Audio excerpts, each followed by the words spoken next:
The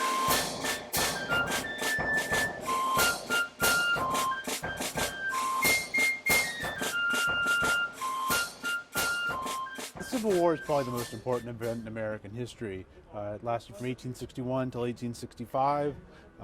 It was a product of a generation-long conflict over slavery and the spread of slavery and the extent to which slavery was really part of the American experiment.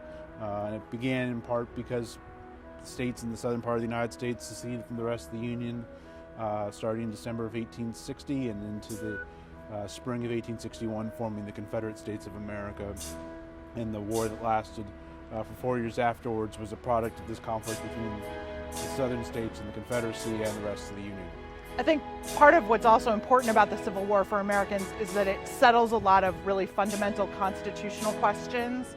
So the very idea of secession is sort of a question mark as the Constitution is written. And what I always tell my students is that the reason that we think secession is crazy is because of the Civil War, that had the South succeeded in being an independent nation, then secession would seem perfectly legitimate to us.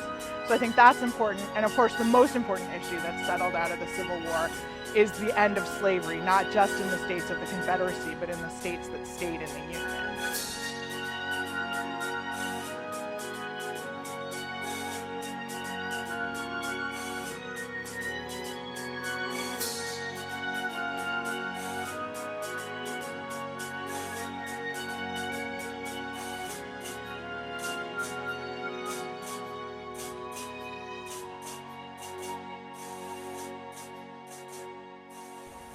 You have people of Scottish ancestry fighting on both the Union and Confederate sides, probably more for the Union side than the Confederate side, in large part because most of the immigrants to the United States in the 1830s until the time of the Civil War went to the northern states where there was greater economic opportunity for immigrants.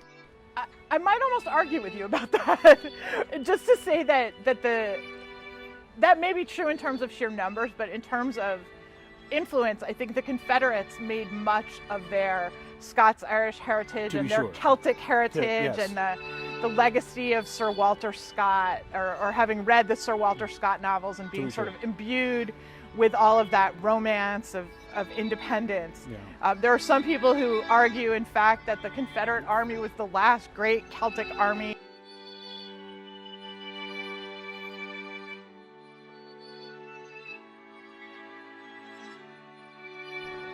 There was something very romantic about Scotland. I think that people both in the Confederacy and in the Union could draw upon in thinking about why they would sign up for the war in the first place.